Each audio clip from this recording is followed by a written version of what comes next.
Selamat siang Bapak Ibu, teman-teman, saudara-saudara semua, all the common people, sungguh bersuka cita kita bisa kembali bersama-sama beribadah, memuji, menyembah Tuhan di gereja ini, dan izinkan saya menyapa buat teman-teman, Bapak Ibu semua, saudara-saudari yang pertama kali beribadah bersama-sama dengan kami di tempat ini. Welcome to Common Church. Mungkin kalian datang di sini yang sedang berlibur di Malang, yang come to visit di gereja, mungkin tidak ada lagi libur gerejanya, visit di gereja ini. Welcome semuanya, all are you welcome here, karena kita percaya di tempat ini, di dalam Kristus kita semua diterima apa adanya, tapi dalam Kristus kita tidak akan dibiarkan apa adanya. Amin. Dan buat para first timer, kalau ini pertama kali kalian beribadah bersama dengan kami, selesai ibadah ini ada free coffee yang bisa kalian ambil, ada free black coffee, latte kalau nggak salah, sama free chocolate. So pick your own choice di belakang, dan kalian bisa nikmati free coffee-nya sambil kita berbincang satu sama lain dan saling berkenalan satu sama lain. Amin. Alright, baik saudara-saudara terkasih dalam Tuhan. Percaya nggak percaya kita berada di ujung tahun 2025. Ya, begitu cepat.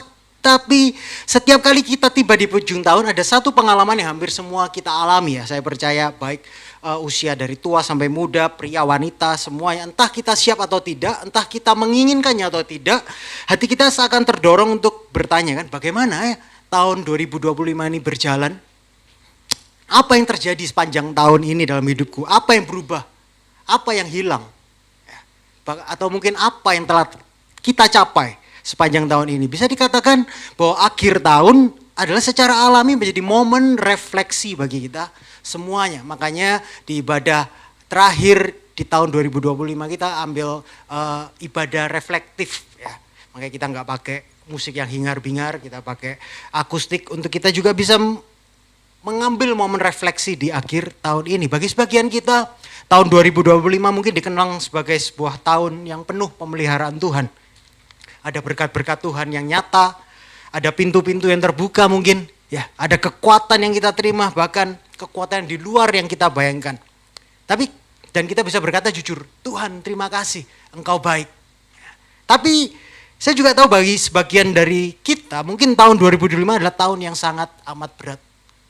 Tahun yang ditandai dengan banyak kekecewaan, mungkin ada kehilangan, ada kegagalan, ada pergumulan panjang yang enggak juga selesai. Bahkan sampai kita duduk di tempat ini pada siang hari ini. Mungkin ada doa yang kita panjatkan berkali-kali dengan tulus, dengan taat, dengan iman. Tapi jawabannya enggak juga kunjung datang sampai pada siang hari ini seperti yang kita harapkan. Mungkin ada luka yang tidak kunjung sembuh, yang masih kita bawa sampai tempat duduk ini pada penghujung tahun ini. Kayak luka yang masih terbuka gitu loh, sedikit disentuh, sakit ya. Sudah lama tapi nggak kering-kering. Sehingga kalau kita jujur mulai ke belakang, satu kenyataan yang nggak bisa kita sangkali, mungkin ya tahun ini nggak berjalan sempurna. Ya. Hidup nggak selalu berjalan sebagaimana seharusnya. Apa yang kita alami seringkali jauh dari gambaran ideal yang kita miliki. Mungkin di akhir tahun kita punya gambaran ideal 2005 itu seperti ini. Tapi here we are. Di akhir tahun 2025 lihat ke belakang, jauh sekali dari apa yang tak harapkan dan tak kita impikan. Dan satu kata yang mungkin dapat menggambarkan, menjelaskan pengalaman, kehilangan, kekecewaan, kegagalan, hidup tahun ini yang jauh dari ekspektasi. Saya pakai kata apa? Penderitaan. Pain, suffer, misery, affliction, hardship, sorrow. Karena itulah penderitaan itu bukan sesuatu yang asing bagi kita semuanya. Yang masih adalah kulit dan daging ini, manusia. Penderitaan adalah bagian dari pengalaman hidup kita di dunia yang telah jatuh dalam dosa. So, karena itu saya ingin mengajak semuanya, teman-teman saudara, termasuk saya sendiri, untuk kita ini gak buru-buru melewati akhir tahun ini. Jangan cepat-cepat menutup tahun ini hanya dengan sebuah resolusi baru atau slogan optimis. Tapi mari siang hari ini, mari kita sama-sama merefleksikan perjalanan tahun 2025. Bagaimana kita memaknai tahun ini, mungkin yang penuh kecewaan dengan penderitaan yang mungkin kita alami. Dan bagaimana Injil menyatakan bahwa selalu ada alasan mengucap syukur bahkan di tengah penderitaan yang mungkin masih kita miliki. Amin. Dan itulah judul khotbah saya pada siang hari ini. The reason to give thanks. Alasan untuk kita bisa selalu mengucap syukur. Nah, bicara tentang penderitaan, penderitaan ini ada topik yang gak pernah hilang relevansinya ya. Ketika saya bilang penderitaan, pasti ini mata-matanya semuanya langsung connect. Kenapa? Karena itu close to our life. Sangat dekat. Kalau kita mungkin tahun ini adalah tahun yang baik, cepat atau lambat, kabar buruknya adalah setiap kita pasti akan mengalami nanti. Kalau nggak tahun lalu, tahun depan mungkin. Saya nggak mengharapkan, amit-amit. Tapi penderitaan adalah hal yang sebenarnya lumrah. Baik itu penderitaan fisik, penderitaan emosional, penderitaan relasional, maupun kekeringan mungkin spiritual. Ya. Kalau saya tanya jujur, adakah di antara kalian yang sepanjang tahun 2025 tidak mengalami penderitaan sama sekali? Oh, nggak ada yang angkat tangan ya. Memang, saya tahu kalian jujur karena wajah-wajah tampang-tampangnya di sini kayak tampang penuh penderitaan. Guyon ya. Jadi, saudara-saudara, kalau kita mau jujur, semua kita bergumul dengan yang namanya penderitaan. Tapi ternyata apa yang sama ini yang dihadapi kita semuanya, ternyata kita bisa memahami penderitaan itu berbagai macam. Ya. Kalau saya tanya kepada saudara-saudara yang apa sih penderitaan itu? Mungkin jawabannya beda-beda. Ada yang memaknai penderitaan itu hanya sebuah ilusi. Ya. It's just in my mind. It's just in your mind. Hanya di pikiran kita. Jadi kalau pikiran saudara-saudara diubah, kalau kita mengubah pikiran kita, maka penderitaan itu sebenarnya bukan penderitaan. Ada yang mengatakan bahwa penderitaan itu hanyalah sebuah ilusi. Cuma ada di pikiran, jika kita cukup positif, kita bisa ubah pikiran kita, maka penderitaan akan hilang. Oke. Tapi kalau kita jujur, hidup mengajarkan bahwa tidak semua penderitaan itu bisa diubah, diatasi dengan perubahan cara pikir. Gitu. Mungkin ada yang kehilangan orang yang kita kasih. Itu benar-benar sangat amat menyakitkan. Betapapun dewasanya kita berusaha memahaminya. Baik kita punya alasan teologis, kita berusaha memahami penderitaan kehilangan orang yang kita kasih. Gak bisa, cannot. It's just, the pain is so real. It's not illusion. Pain itu adalah penderitaan itu nyata. Ada juga yang memahami penderitaan itu adalah sebuah karma. Yang memahami penderitaan sebagai perkarma. Kayak karma itu apa ya? Hasil mekanis dari perbuatan di masa lalu. Berapa kali saya berbincang dengan orang-orang yang dengan santai menyatakan kalau lihat orang yang menderita hidupnya sedang tidak baik-baik saja, ya jelaslah hidupnya menderita. Itu karmanya dia. Dia dulunya orangnya jahat, makanya sekarang dia menderita. Saudara yang sering liburan mungkin pernah mengalami, pasti tahu pengalamannya. Akhir setelah liburan persoalannya nggak berkurang, bener? Setelah pulang nambah persoalan baru. Ya itu apa? Bayar tagihan. Nah, waktu liburan gredek kartu kredit dapat. Barusan ini banyak kan? Kalau kalian punya kredit BC, bank-bank yang ternama itu berapa minggu terakhir banyak sekali promo. Gunakan buat liburan di sini gratis, cicilan 0%. Wah, waktu liburan gredek pulang, keluar tagihan tambah masalah. Yang sedang mengalami, katakan amin. Semua pendekatan ini, penyikapan ini mungkin memberikan kelegaan sementara. Gak bisa dipungkiri bahwa ketika kita mengendalikan emosi, nekan perasaan, mungkin penderitaan kita akan hilang sejenak. Ketika kita punya banyak kesenangan dan kenyamanan, mungkin hilang sejenak. Ketika kita healing, that's really healing. Ya. Tetapi hanya sementara, tidak pernah menyentuh akar persoalan. Penderitaan tetap ada, luka tetap terasa, kekosongan tetap menghantui, benar? Dan disinilah di akhir tahun ini saya mau mengajak kita semua untuk memandang dan memaknai apa yang telah kita alami sepanjang tahun 2025 ini. Melalui kacamata Injil. Karena saya percaya hanya melalui Injil lah kita akan dapat selalu beroleh the reason untuk memuji Allah, bersyukur dan berterima kasih di tengah kehidupan yang mungkin gak berjalan seperti yang kita harapkan dan pikirkan. Hanya oleh kuasa Injil lah yang selalu bisa memberikan kita alasan yang cukup. Oke, saya ulangi. Hanya Injil yang bisa memberikan kita alasan yang cukup untuk kita bersyukur bahkan di tengah penderitaan. Siang hari ini saya akan berikan 3 alasan kenapa kita mengucap syukur, dan saya ambil dari apa yang Paulus tulis di suratnya di Korintus. Paulus memberikan 3 alasan kita mengucap syukur di tengah penderitaan karena adalah sifat Allah, karya Allah dan tujuan Allah. Mari kita sekarang buka Alkitab kita dan baca 2 Korintus 1 ayat 3 sampai ayat ke-5. Kalau kalian punya Alkitab bisa kalian buka Alkitab kalian di 2 Korintus 1 ayat 3 sampai 5. Sedikit konteks sebelum kita membaca ayat bacaan kita. Paulus ini menulis surat 2 Korintus sebagai seorang yang mengenal penderitaan itu secara nyata. Ya. Dia mengalami penganiayaan, penolakan dalam misinya, diperhadapkan dengan berbagai macam bahaya, kelelahan, bahkan sampai ancaman kematian. Kalau kita baca surat 2 Korintus ini kita akan mendapat kesan bahwa tulisan Paulus itu sangat bersifat pribadi, kayak sebuah autobiografinya Paulus. Dia tidak sedang menyangkali ada ajaran apapun, tapi dia kayak menulis sebuah autobiografi perjalanan hidup dia. Tapi justru di tengah dari tempat itulah ia berkata di ayat 3 sampai 5. Ya, mari kita baca ayat 3 sampai 5, saya baca yang hitam, saudara-saudara bisa baca yang warna merah, oke? 1, 2, 3, terpujilah Allah, Bapa Tuhan kita Yesus Kristus, Bapa yang penuh belas kasihan dan Allah sumber segala penghiburan. 4, yang menghibur kami dalam segala sehingga kami sanggup menghibur mereka yang berada dengan penghiburannya.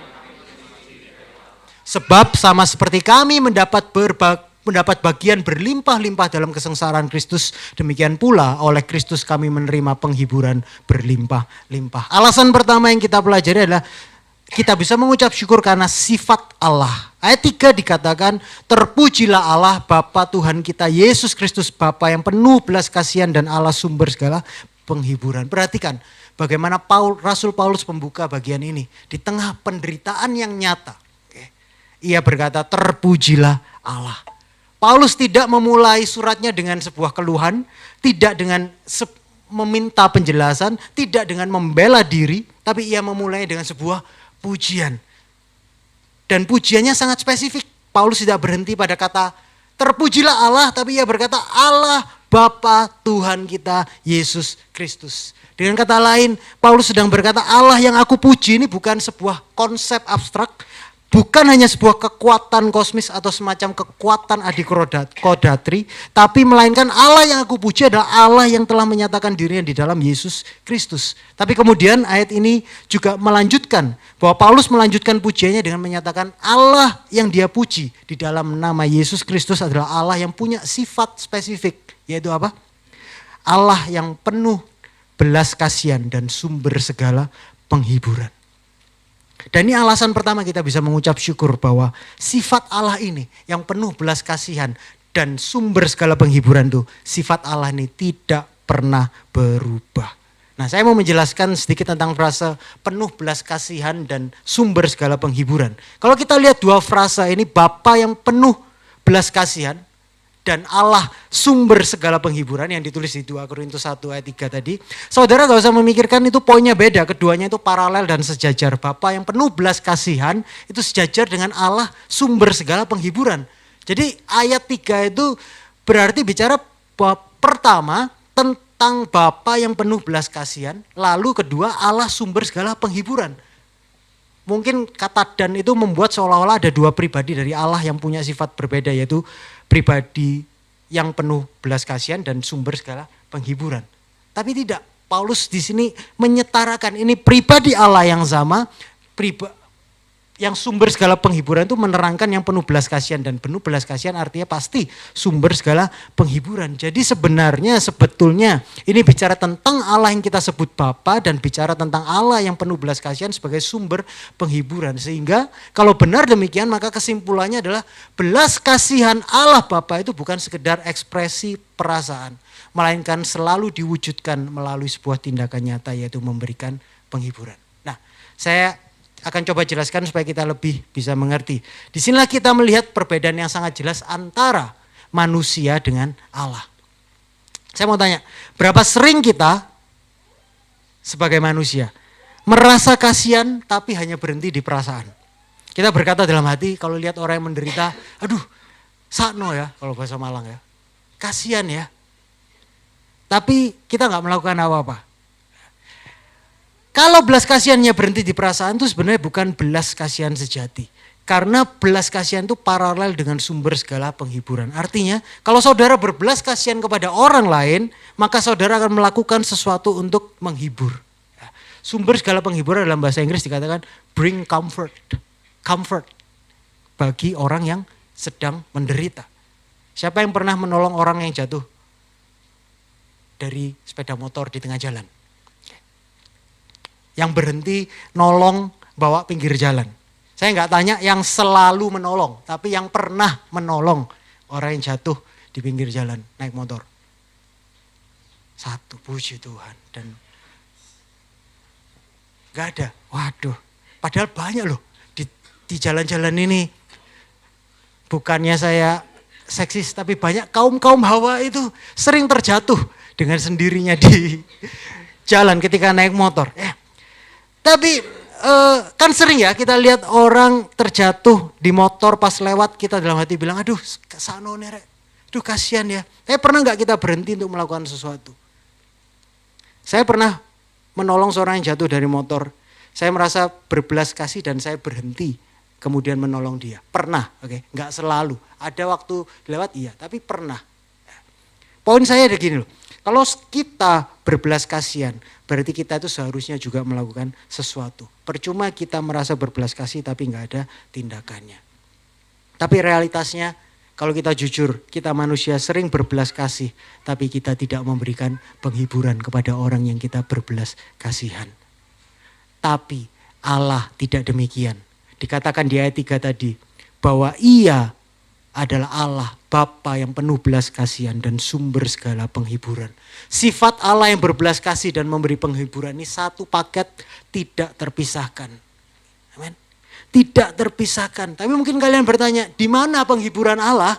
Aku merasa Allah gak memberikan penghiburan dalam kesusahanku, dalam penderitaanku. Di mana bisa dibuktikan bahwa Allah berbelas kasihan dan pasti bertindak memberikan sumber penghiburan ketika penghiburannya tidak kita rasakan? Pernah mengalami seperti itu? Atau cuma saya yang bergumul dengan fakta ini? Firman Tuhan mengatakan ini, tapi mana penghiburannya? Disinilah kata segala menjadi sangat penting. Saya suka Paulus menuliskan kata Bapa penuh belas kasihan dan Allah sumber segala penghiburan. Bukan kebetulan Paulus menuliskan segala penghiburan. Kenapa? Karena itu berarti penghiburan dari Tuhan, penghiburan dari Allah, penghiburan dari Bapa yang penuh belas kasihan itu. Bentuknya bisa beda-beda, bukan cuma satu cara. Dan ini mengajarkan sesuatu kepada kita, suatu hal yang sangat penting. Bahwa Allah selalu memberikan pertolongannya. Tetapi bentuk pertolongannya seringkali atau tidak selalu seperti yang kita minta. Saya ulangi ya. Allah selalu memberikan penghiburannya. Tetapi bentuk penghiburannya tidak selalu seperti yang kita minta. Dan mungkin disinilah letak banyak kita kecewa kepada Tuhan. Bukan karena Tuhan tidak setia. Bukan karena Tuhan tidak berbelas kasihan. Bukan karena Tuhan tidak memberikan pertolongannya. Bukan Tuhan tidak memberikan penghiburannya. Tetapi karena bentuk pertolongan Tuhan. Bentuk penghiburan Tuhan. Itu tidak seperti yang kita minta. Tidak seperti yang kita harapkan. Halo? Karena itu saudara-saudara. Sering gak kalian dengar bahwa ada yang bilang iman yang benar itu jauh lebih penting daripada iman yang besar. Iman yang besar tapi salah. Kayak apa itu? Iman yang percaya Tuhan bisa tolong. Tuhan Maha Kuasa berkuasa menolong. Tapi dengan cara yang kita tentukan. Dan seringkali kita berakhir dengan yang namanya kekecewaan. Tapi kalau kita punya iman yang benar, apa itu iman yang benar? Iman yang percaya akan sifat Allah yang penuh belas kasihan dan tidak pernah berubah itu. Dan justru itulah di mana kita akan mendapatkan penghiburan yang sejati. Saudara-saudara, Tuhan kita itu Tuhan yang kreatif. Dia bisa memberikan penghiburan dan bentuknya itu bisa macam-macam. Jangan kita kecewa karena kita yang membatasi cara Tuhan menolong dan menghibur kita. Percayalah. Allah kita adalah Allah yang selalu menolong. Tapi caranya memang gak pernah bisa kita batasi. So ini alasan pertama kita bisa mengucap syukur. Karena sifat Allah yang tidak pernah berubah. Bahwa Ia adalah Allah yang penuh belas kasihan. Dan Ia selalu menyatakan belas kasihannya itu melalui penghiburannya. Alasan yang kedua kenapa kita bisa mengucap syukur, bukan karena hanya saja karena sifat Allah, tapi karena karya Allah. Kita lanjutkan di ayat keempat. 4a, Paulus menulis, yang menghibur kami dalam segala penderitaan kami. Bahwa Allah menghibur kami dalam segala penderitaan kami. Yang menghibur. Kata ini dalam bahasa Yunani-nya pakai kata tensesnya itu yang menunjukkan tindakan yang berulang-ulang, yang berkelanjutan. Artinya karya Allah, yaitu karya penghiburan yang dialami Paulus ini, yang dari Allah ini bukan hanya sesekali, bukan hanya sekali, tapi penghiburan yang terus menerus. Tindakan penghiburan ini yang dari Allah ini tidak hanya sesaat, tapi karya penghiburan yang selalu berkelanjutan. Dan saya mau kita perhatikan, kalau kalian aware sama kritis, perhatikan bahwa menariknya Paulus ini menempatkan alasan untuk bersyukur itu ada urutannya. Urutannya apa? Sifat Allah dulu, baru kemudian karya Allah. Kenapa? Karena kita nggak selalu bisa melihat karya Allah dengan jelas, tapi kita bisa selalu berpegang pada sifat Allah atau karakternya. Amin. Mengapa? Karena mengapa bukan karya Allah? Alasan pertama kita bersyukur, karena kita memang gak selalu bisa melihat karya Allah dalam hidup kita sepanjang waktu, benar? Tapi kita selalu bisa berpegang pada sifat-sifat Allah, pada karakter-karakter Allah yang menghasilkan tindakannya. Kadang kala Allah gak langsung bertindak dalam hidup kita, sehingga kita seringkali bertanya-tanya, Tuhan, where are you? Di mana engkau? Tuhan, mengapa engkau gak segera turun tangan? Seringkali kita gak bisa melihat dengan jelas karya Allah. Makanya yang paling penting dalam hidup kita itu bukan karya Allah, tetapi sifat Allah. Percaya bahwa Dia Allah yang tidak mungkin berubah. Dengan kata lain, tadi Grace worship leader kita spill sedikit. Saat kita tidak bisa melihat tangan Allah bekerja, percayalah kepada hatinya. Mungkin dalam situasi penderitaan sulit untuk dapat melihat karya penghiburan Allah. Memang sulit. Tapi di tengah itulah kita perlu percaya kepada hati Allah. Bahwa Dia adalah Allah yang penuh belas kasihan dan selalu memberikan penghiburan. Nah, Paulus ini meletakkan sifat Allah sebagai alasan pertama baru karya Allah. Dan Paulus menyatakan bahwa karya Allah itu memberi penghiburan terus menerus dalam segala penderitaannya. And for your information, ketika Paulus menulis surat Korintus ini, ketika di tengah penderitaannya dia bilang bahwa aku ini menerima penghiburan yang terus menerus dari Allah. Paulus ini bukan sekedar bicara tentang bikin seminar teori bersyukur ya, di dalam penderitaan. No, tadi saya buka bahwa 2 Korintus ini seperti autobiografi, seperti cerita pengalaman hidup ya. Jadi Paulus tidak sekedar memberikan teori bersyukur atau sebuah seminar cara bersyukur dalam penderitaan. Tapi diberbicara tentang dari pengalaman dia sendiri yang mengalami penghiburan dari Allah secara terus menerus itu. Dan di ayat keempat ini Paulus menceritakan dari pengalamannya sendiri tentang mengalami penghiburan yang nyata yang dia terima dari Allah yang terus menerus. Kisah hidup Paulus sendiri adalah contoh nyata penderitaan yang luar biasa. Dia adalah salah satu orang yang paling menderita bukan karena dia berbuat jahat, bukan karena dia itu tambeng, nakal, karena harus menanggung konsekuensinya, tapi karena dia itu melayani Tuhan, karena dia melakukan hal yang benar, karena dia benar-benar lurus jalannya, justru dia menderita dan penderitaan itu banyak luar biasa. Tak list di sini. Kalau kita baca surat 2 Korintus, dia menderita kedinginan, ketelanjangan, pemukulan, pemenjaraan, penyerangan kriminal, kapal keram, pengkhianatan, kesunyian, pengabaian, dan masih banyak lagi. Kalau saya dalam pelayanan mengalami ini, bubar aja. Resign langsung. Tapi Paulus bukannya resign, dia malah getol maju terus. Kan gila, kan gak masuk akal. Betul? Hidupnya adalah kehidupan yang bahkan selalu berada di ambang kematian. Dia tulis di 2 Korintus 4 kalau kalian baca ayat ke-11. Dia katakan, sebab kami yang masih hidup ini terus menerus diserahkan kepada maut. Wah, karena apa? Karena adrenalin dia suka maut. No, dikatakan karena Yesus. Loh, ternyata ikut Yesus bisa semakin ikut Yesus, semakin hidup ini seperti seakan diserahkan kepada maut. Jadi kalau ikut Yesus, kalau kalian tambah taat, tapi bukannya semakin nyaman, semakin dapat healing, semakin dapat kenyamanan, dan lain sebagainya, jangan kaget. Paulus katakan hidup ini terus-menerus diserahkan kepada maut karena Yesus. Tapi satu hal yang Paulus saksikan dengan jujur adalah ini. Tidak pernah sekalipun ia tanpa penghiburan Allah. Setiap penderitaan yang dia alami selalu disertai penghiburan dari Allah. Bukan hanya sebagian, tetapi dalam segala penderitaan. Dia dipenjara berkali-kali di Asia Kecil, di Yunani, dipenjara di Roma. Tapi di tempat-tempat itu juga dia merupakan tempat penghiburan Allah. Dia dikatakan dicambuk berkali-kali, setidaknya tercatat 5 kali Paulus mengalami hukuman cambukan. Dan di dalam setiap hukuman cambukan itu, dia mengalami 40 cambukan kurang 1, 39 kali dicambuk. Karena apa? Karena pada waktu itu hukuman cambukan itu dianggap kalau dicambuk orang itu 40 maka dia akan mati. Jadi sengaja dibiarkan dicambuk 39 kali kurang 1 sebelum dia menghadapi kematian. Artinya apa sih? Benar-benar dibuat situasi hukumannya itu seakan-akan sesengara mungkin. Ya. Berada hidup gak mau, mati pun gak bisa.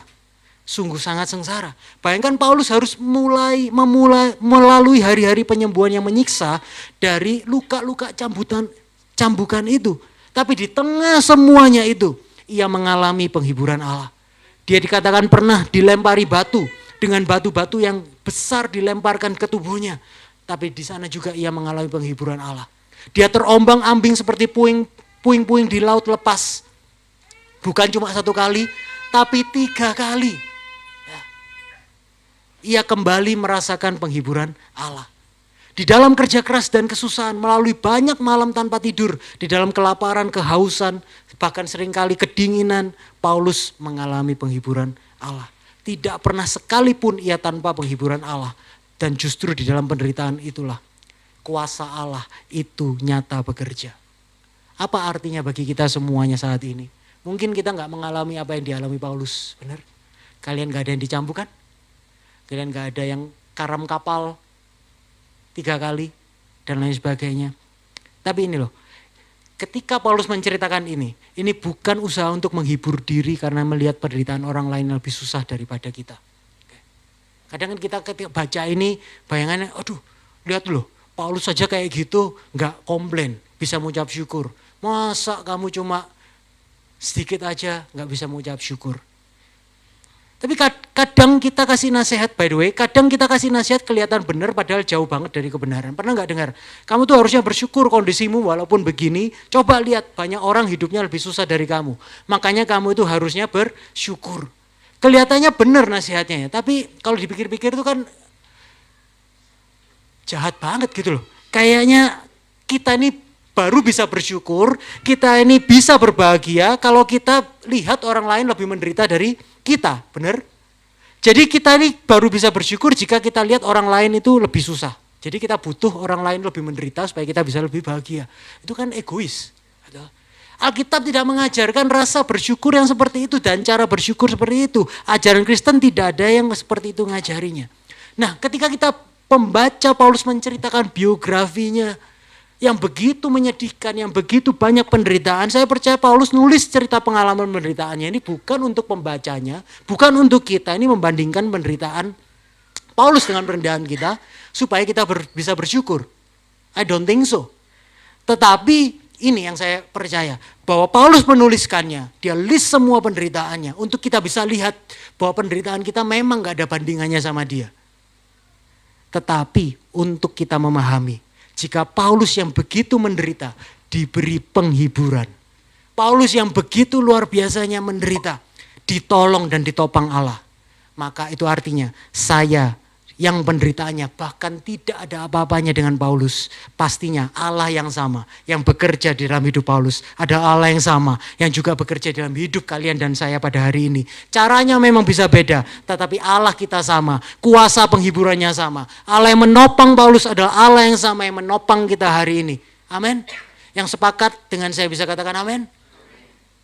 So ini loh, Ketika kita lihat cerita Paulus itu, kita bisa yakin akan sifat Allah yang memang sumber, yang penuh belas kasihan dan sumber segala penghiburan.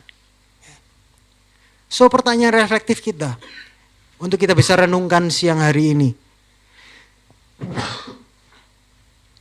Jika kalian tadi sepakat dengan saya berkata bahwa Allahnya sama, Allah Paulus dan Allah yang kita sembah sama. Lalu jika Allah selalu memberi penghiburan di tengah penderitaan manusia, apa yang selama ini menghalangi kita untuk mengalami dan mempercayai sifat dan karya Allah dalam hidup kita?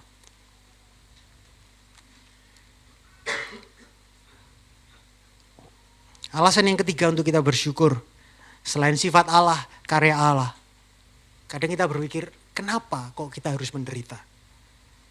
Alasan yang ketiga, bahkan di tengah penderitaan, alasan kita mengucap syukur karena ada tujuan Allah di dalam penderitaan kita. Tujuan penderitaan yang kita alami, yang diizinkan terjadi, itu bukan hanya tanpa makna, tanpa arti, tapi ada sebuah tujuan. Paulus melanjutkan di ayat 4b, yang menghibur kami dalam segala penderitaan, sehingga katakan, kami sanggup menghibur mereka yang berada dalam bermacam-macam penderitaan dengan penghiburan yang kami terima sendiri dari Allah. Di sini Paulus menyingkapkan tujuan Allah di balik penderitaan. Allah menghibur kita bukan hanya demi kita, tapi supaya kita menjadi saluran penghiburan bagi orang lain. Penderitaan kita ini gak pernah sia-sia karena Allah memang seringkali memakai luka kita sebagai saluran anugerah bagi orang lain. Allah sering membentuk kita sebagai subjek penghiburan, justru melalui pengalaman menjadi objek penderitaan. Artinya pengalaman luka kita, penderitaan yang yang terjadi dalam hidup kita, penderitaan kita dapat Allah pakai untuk menjadi sarana penghiburan paling efektif bagi orang lain.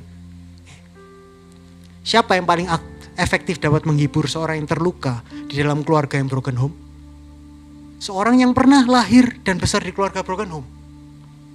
Siapa yang paling dapat memahami dan menghibur kesedihan seorang yang ditinggal oleh orang yang paling dikasih? Seorang yang pernah berduka, yang pernah ditinggalkan. Siapa orang yang paling mengerti pahitnya kehilangan bisnis yang telah dibangun berpuluh-puluh tahun? Seorang yang pernah jatuh dalam kerugian yang sangat besar dan kehilangan segala-galanya. Siapa yang paling mengerti hancurnya, dihianati oleh orang yang kita sudah berikan segala-galanya? Orang yang pernah dihianati. I know this is a hard truth. Dan mungkin bagi yang menderita sekarang, I don't care. Aku pengen dihibur buat diriku sendiri. I know. But this is the fact. Ini adalah firman Tuhan. Bahwa penderitaan yang kita alami tidak akan pernah percuma dan tanpa arti.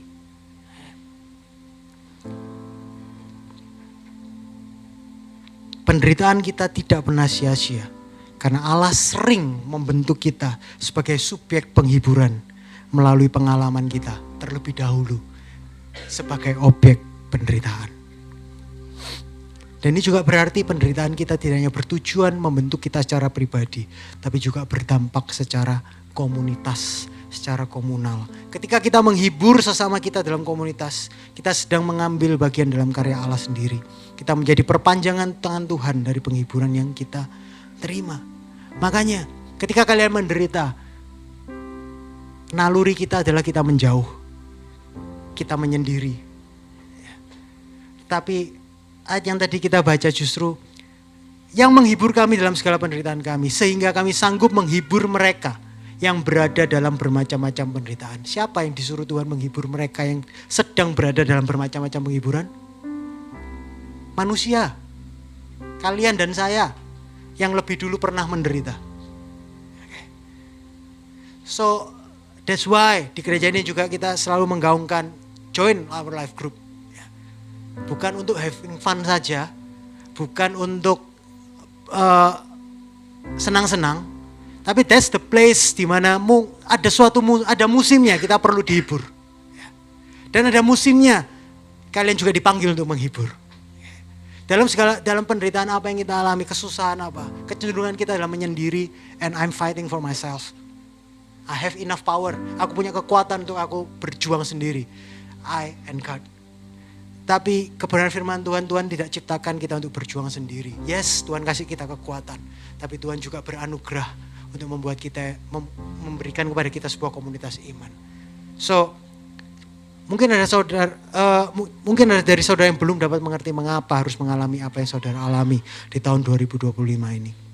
Tapi percayalah ada tujuan Allah di dalam semua yang Dia izinkan terjadi. Amin. Hidup memang hanya dapat dijalani dengan berjalan terus ke depan.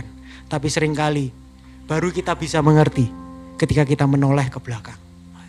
Life must go on. That's right. Tapi kadang kita gak ngerti kenapa kita harus terus maju. That's why hidup juga seringkali baru dimengerti ketika kita menoleh ke belakang. Saya pernah dengar ilustrasi ini dari Pak YTH di API kalau gak salah. Bagaimana kok kadang aku gak ngerti Tuhan kenapa kok aku harus mengalami kita seringkali itu sering memaknai penderitaan yang kita hadapi sekarang ini dan kita menyatakan this is bad. Dan berkat Tuhan this is good. Dalam sebuah ilustrasi yang Pak YTH pernah ceritakan, ada seorang ibu yang tinggal dengan seorang anaknya, ya, ibu janda dengan anaknya yang tunggal di pedesaan di Cina. Ya. Mereka sangat miskin dan mereka hanya punya satu hewan peliharaan, yaitu sebuah kuda. Itu satu-satunya kuda yang dia miliki. Tapi si ibu dan anak ini merawat kuda ini, dan kuda ini suatu hari kabur, hilang. Ya kan? Dan mamanya, aduh, this is a bad, hal yang buruk terjadi. Ya. Karena harta kita hilang, ya, kudanya hilang. Sial, kenapa Tuhan? Aku sudah miskin, cuma punya anak. Sekarang kuda satu-satunya hilang. Tapi selang beberapa hari kemudian, sang kuda kembali ke kandangnya. Dan gak cuma sendirian. Ternyata dia pergi, entah dia ketemu siapa, nongkrong di hutan mana. Dia kembali dengan teman-teman kuda liar lainnya. Ya kan? Wah, si mama sama si anak ini senang. Wah, kudaku balik. Anggaplah namanya Joni. Joni balik ya kan. Dan si Joni bawa teman-teman. Wah, Joni ini hoki ya kan. Untung dia dulu kabur ya kan. Kita sekarang punya lebih dari banyak kuda. Lebih dari satu kuda. Nah, yang dibawa kan kuda liar. Benar. Nah, lalu si mama ini bilang sama anaknya, "Nak, coba kamu latih." Karena dulu si anaknya yang melatih Joni kan. "Coba kamu latih si kuda-kuda yang lain nih, yang masih liar nih, supaya dia bisa jinak dan bisa kita gunakan untuk membantu pekerjaan kita." Dan si anak ini melatih kuda-kuda liar ini. Tapi dalam usaha dia melatih, tiba-tiba duar, dia kena tendang si kuda liar. Dan si anak ini patah tulang kakinya. Dan akhirnya karena dia tinggal di pedesaan, tidak ada pengobatan yang cepat, si anak ini berakhir dengan cacat kaki. Dia timpang. Ya. Waduh, melihat itu si mama sama si anaknya, sial nih, coba gak ada kuda-kuda itu. Aku gak kayak begini. Bukannya tadi dia dulu waktu hilang bad, lalu waktu balik bawa banyak itu bilang baik. Sekarang karena kena tendang bilangnya jelek. This is bad. Mereka menyesal, sedih, mama dan anak ini karena harus mamanya sudah sendirian berdua, sekarang anaknya cacat. Tapi gak selang beberapa waktu kemudian, entah berapa tahun kemudian, ada wajib militer. Tentara mensurvei laki-laki di seluruh kampung. Dan semua laki-laki harus ikut wajib militer karena akan ada perang. Ya, dan akan diwajibkan untuk ikut berperang. Dan semua pria-pria yang ditemukan di kampung itu akan diletakkan sebagai prajurit di garis terdepan. Intinya apa sih? Yang direkrut jadi ikut wajib militer pasti dia akan pulang dengan selamat. Semua anak laki-laki di kampung itu direkrut. Ibu-ibu semua pada nangis karena tahu ketika anaknya diambil pasti dia akan pulang dengan selamat, tinggal nama. Tetapi anak mama ini gak ikut ke rekrut. Kenapa? Karena dia cacat. Dan berakhir benar. Tidak ada satupun anak laki-laki di kampung itu yang pulang dengan selamat. Tapi mama ini punya anaknya selamat karena dia cacat ketendang kuda. So, all the experience penderitaan, is that good or bad? We just never know. Life must goes on. Baru kita nanti lihat ke belakang, kita bisa tahu apakah kisah hidup penderitaan itu punya makna atau tidak. So, saya di sini dah untuk menjawab apakah yang kalian alami sepanjang tahun 2025 itu baik atau buruk. I don't know. Kita hanya perlu maju ke depan dan nanti lihat ke belakang. Roma 8 ayat 28 dikatakan, aku tahu sekarang. Nah, ketika Paulus tulis itu, aku tahu sekarang. Berarti dulu dia tahu apa enggak? Enggak tahu. So, ketika kita datang pada siang hari ini dengan segala macam penderitaan, bagaimana kita bisa mengucap syukur? Banyak hal yang hari ini terasa menyakitkan. Suatu hari penghiburan yang saudara terima dengan berlimpah. Ya, suatu hari, I don't know kapan, kalau hari ini, amin. Mungkin besok, haleluya. Mungkin tahun depan, I don't know. Tapi saya tahu sifat Allah saya. Dan Paulus sudah membuktikan bahwa dialah Allah Bapa yang penuh belas kasihan dan sumber segala penghiburan. Amin. Dan penghiburan yang kalian terima akan dipakai Tuhan untuk menjadi sarana penghiburan bagi orang lain juga. Yang mau menerima penghiburan dari Tuhan dan juga siap dipakai Tuhan untuk jadi agen penghiburan buat sesama. Bisa katakan amin sama saya? Amin. Kita telah melihat bahwa di tengah penderitaan Allah menyatakan sifatnya, mengerjakan karyanya dan akan menggenapi tujuannya. Tapi pada akhirnya jika kita ingin memahami mengapa orang percaya tetap dapat bersyukur di tengah musim kehidupan yang tidak mudah, jawabannya bukan terutama pada keadaan yang mungkin diubahkan, melainkan memandang kepada satu-satunya sumber penghiburan yang tidak pernah gagal, yang kita terima dari kabar baik Injil. Di sanalah iman kita menemukan topangan yang paling kokoh dan tidak tergoncangkan. Saudara-saudara yang terkasih, Paulus menutup bagian ini dengan membawa kita kembali kepada kabar baik Injil. Ia berkata di ayat 5, sebentar lagi saya selesai. Katanya kalau mendengar pendeta bilang sebentar lagi ini sebentar lagi akan selesai, di sana kuasa kebangkitan itu nyata, ya kan? Mata yang tertutup tiba-tiba terbuka, ya. Mata yang tanpa pengharapan tiba-tiba penuh dengan pengharapan. Sebab sama seperti kami mendapat bagian berlimpah-limpah dalam kesengsaraan Kristus, demikian pula oleh Kristus kami menerima penghiburan yang berlimpah-limpah. Kunci penghiburan Paulus bukan terletak pada situasi hidupnya yang membaik. Kalau kalian tadi baca ayat yang kita baca, Paulus tidak minta penderitaannya itu berubah. Dia juga mungkin menerima fakta bahwa realitasnya penderitaannya tidak dapat diubah. Situasi musimnya tidak berubah. Tapi dia dengan tulus berkata dari hati, aku memuji Tuhan. Allah penuh belas kasihan dan sumber segala penghiburanku. Kunci penghiburan Paulus bukan terletak pada situasi hidupnya yang membaik, melainkan pada persatuannya dengan Kristus. Penghiburan terbesar yang kita terima dari Allah bukan sekedar penyelesaian masalah kita, masalah sehari-hari atau masalah di dunia ini, tapi penyelesaian atas dua persoalan terbesar manusia, yaitu dosa dan kematian yang sudah diselesaikan Kristus. Karena itulah kita bisa mengucap syukur dalam segala keadaan, bukan karena keadaan kita selalu baik, tapi karena alasan syukur kita tidak pernah berubah, yaitu apa yang telah Kristus lakukan di atas kayu salib dan melalui kuasa kebangkitannya. Karena di salib kita menemukan bahwa Yesus telah menyelesaikan masalah terbesar manusia, yaitu dosa. Dan telah mengalahkan ketakutan terbesar manusia, yaitu kematian. Karena di salib Kristus memikul dosa kita. Akar terdalam, sumber dari segala penderitaan manusia. Tapi Kristus yang saya sembah, yang saya percaya, tidak hanya mati di kayu salib, tapi dia bangkit. Kubur yang kosong, Kristus memastikan bahwa penderitaan dan kematian tidak punya kata terakhir dalam hidup ini. Penderitaan dan kematian bukan titik akhir.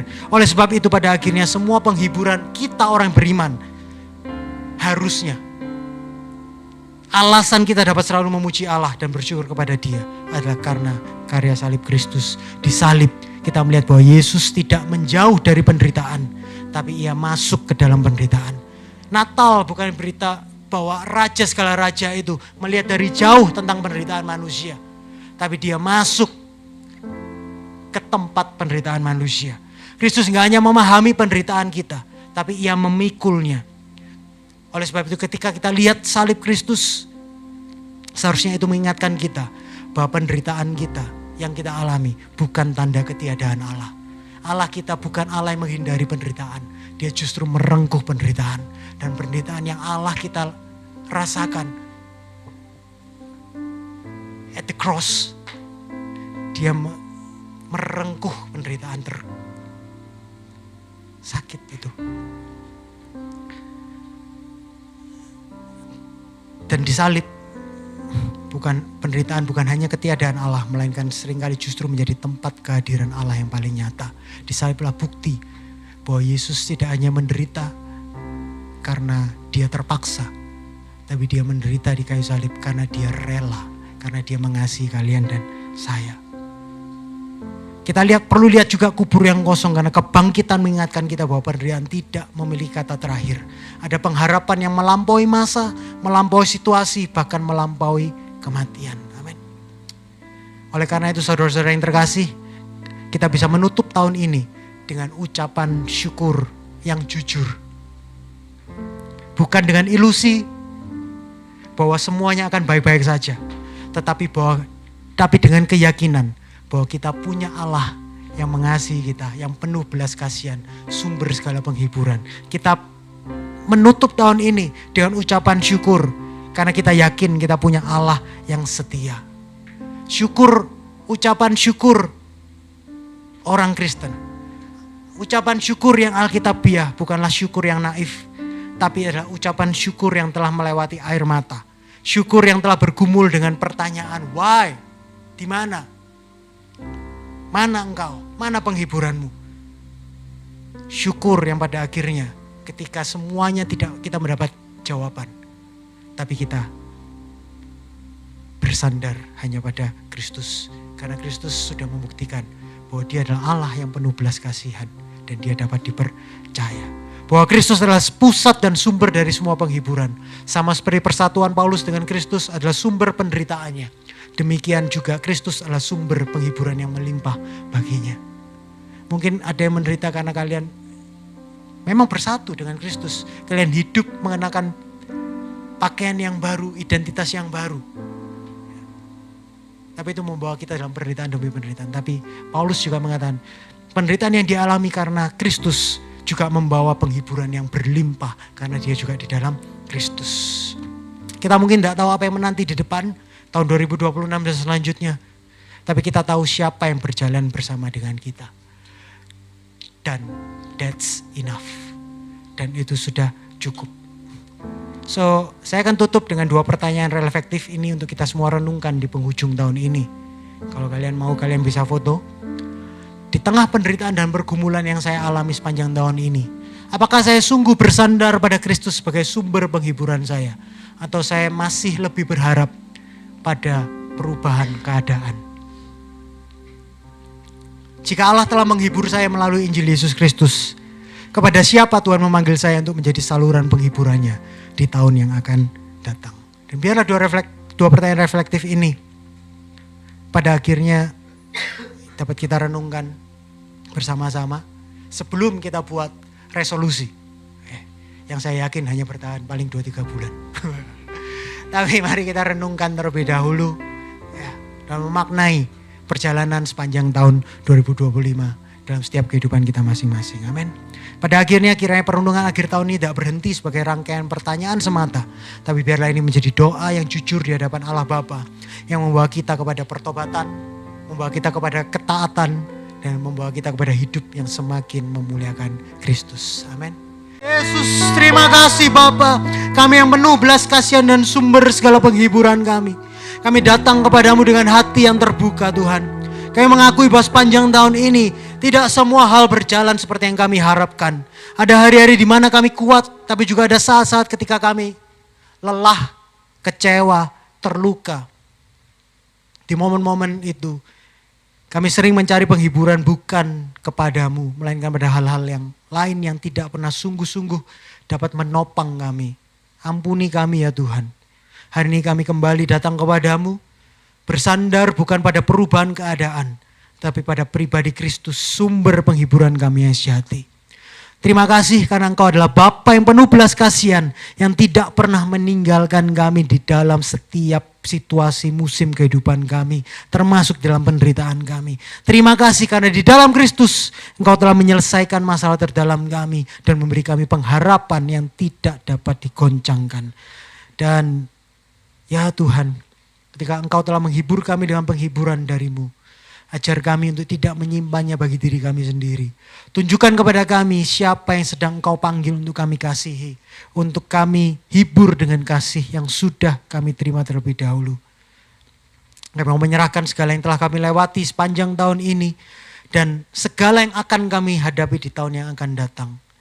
Ke dalam tangan-Mu kami serahkan hidup kami. Di dalam nama Tuhan kami Yesus Kristus, sumber segala penghiburan dan pengharapan kami. Kami berdoa. Amin.